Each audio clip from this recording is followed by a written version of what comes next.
Hi everybody, Giselle Grenier here from artplace.ca. In today's video lesson, we're going to be working with a limited palette to create some basic seascape colors. And what I have here is a piece of canvas paper, and I labeled it Seascape Color Mixing. It's going in a color mixing book, and I've got page 1 and page 2 in case we need it.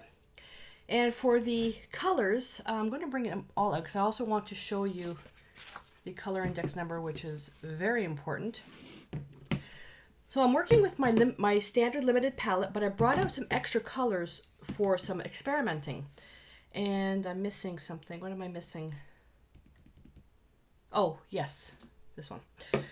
So what I have is a DecoArt Traditions. This is a really thick, professional quality acrylic paint. And I have titanium white, carbon black, phthalo green, blue shade, phthalo blue, ultramarine blue, naphtha red light, permanent alizarin crimson, Hansa yellow medium, Hansa yellow light.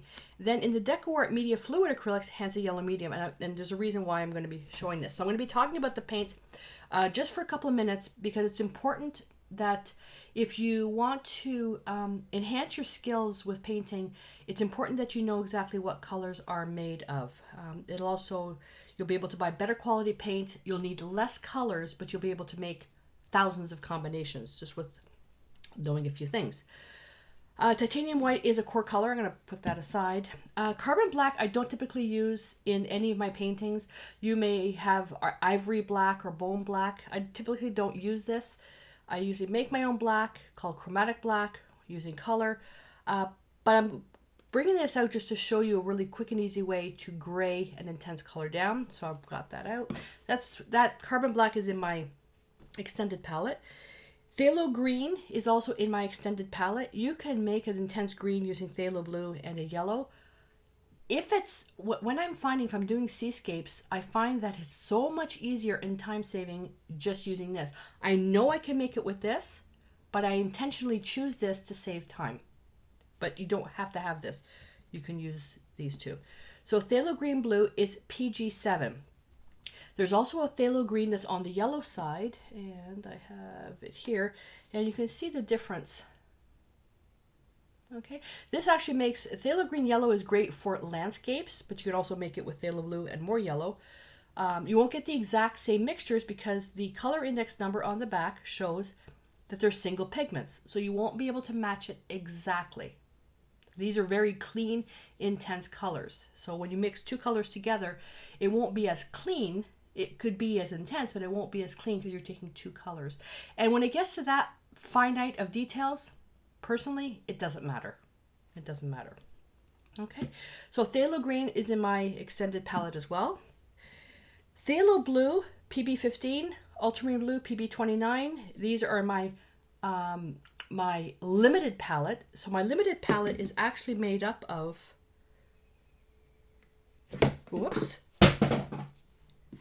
and Darylid yellow goes here. This is my limited palette. Okay, but for the experimenting we're going to be doing, I've brought out a bunch of different yellows. So I'm going to put these aside. And the permanent alizarin crimson is not the pure alizarin crimson because that's fugitive and it'll fade over time, fade very quickly over time. And DecoArt has come up with a beautiful mixture, which is pure. And it's actually a single pigment, and it's a close match. Now, pick up the paint that fell on the floor. So when painting seascapes, the right yellow is important. So what I have here, in the DecoArt Traditions, the Hansa yellow light, yellow, and medium are all single pigments. The DecoArt Media Fluid Acrylics, the Hansa yellow medium, they added white to it. I'm not sure why, they have a reason, but they added white to it. And when you're creating seascapes, you usually always add white. So where I've always taught that you really should be using single pigments when at all possible because it makes color mixing easy, this is fine to use because it already has white. And the color difference isn't that, it's a little bit lighter, but it's not that bad. Okay, so you can use this as well. I'll put that aside. All right, so for the Hansa yellow light leans towards green. Hansa yellow is mid. Hansa yellow medium leans towards orange. Okay, so we're going to do some experimenting with that. The Hansa yellow medium I don't use a lot. So but we'll do some experimenting with that as well if we get to it. The first thing I want to do is I want to work with green. When everybody thinks of seascapes, they think of blue water. Okay, seawater, ocean water, it's not pure blue. There's green in it. Underneath, you've got the moss, you've got the kelp, seaweed, all that stuff, and that's primarily green. So that comes through the water. So we're going to work on the greens first, because once you get your greens down, then you just mix it with the blue and then you're ready to go. So what I want to do is take, why don't we basically show you, when you have phthalo green, which is in the limited palette, and I'm just using a little round brush for this, and I'm just going to apply that here. It's very intense, and anytime I work with any of the phthalo colors, I always end up getting it on top of me. Look how clean that is. The beautiful green that leans towards blue. It's gorgeous. I love this green. And it's so versatile. You would rarely use it on its own. You would usually mix it with something else because it's so intense. Okay. Well, with that, so if you have phthalo green, you're ready to go. And phthalo green is one of those colors that's not terribly expensive. It's across all the high-end brands. It's not one of the level 5 or series 5 paints that costs a fortune. And because you need so little, it does go very far. If we want to create something similar, now we know, okay, well, I'm definitely going to work with phthalo blue, because phthalo blue is a blue that leans towards green. And that's why it's important to know some basic color theory so you know how to shift your colors. So what I'm going to do is I'm going to try to recreate this green, which is a key color in seascape paintings. I'm going to try to recreate it pretending I know nothing about yellow. So I'm going to take Hansa Yellow Medium, and we'll just put that, let's put that right here. Hansa Yellow Medium. And we'll take some Phthalo Blue. I'm just going to take a little bit, and we'll mix that in. Hansa Yellow Medium is a yellow that leans towards orange. Orange has red in it. Red is opposite the color wheel to blue, so it's going to be dull. I'm going to add a bit more blue. I also can't even get it as dark. If I add more blue, and eventually if I keep adding blue, it's just going to turn blue-green. Okay, well, let's take some white. What do we have? See, look at the difference. Okay, so we know that this is and this is fine for a particular mixture for grass or whatever, but I want to get something close to this. So if I turn around and say, okay, I'm going to take more blue. Let's add more blue to this. And I just can't seem to get it as clean. I mean, it's a really nice blue, but I'm looking for something like that. It's dull. It'll never be as intense because of the yellow that leans more towards orange. Rinse my brush. So let's take the yellow, Hansa Yellow, which is a mid-tone, mid-range. And we'll take some blue. I need a bit more blue than that.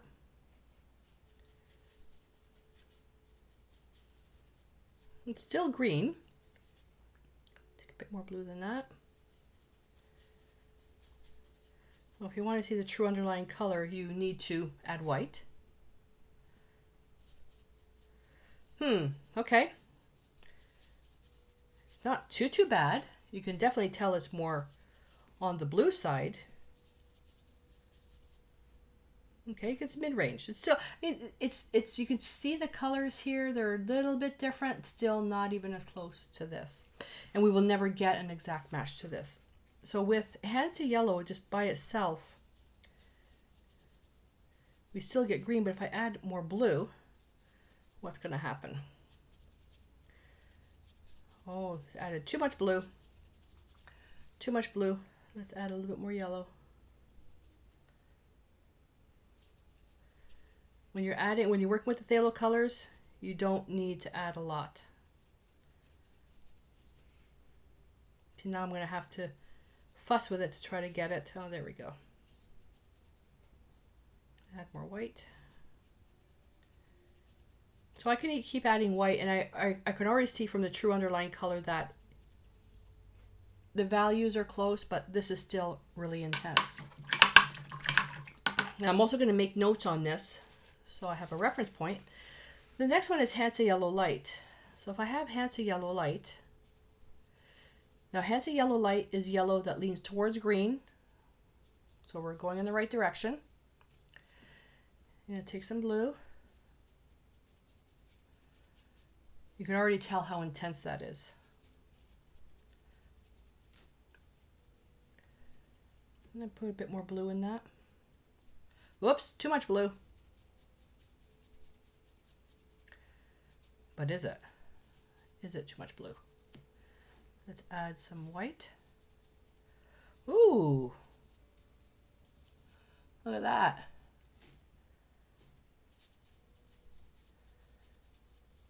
Look at that. You can tell that my surprise is fake, right? Excuse me.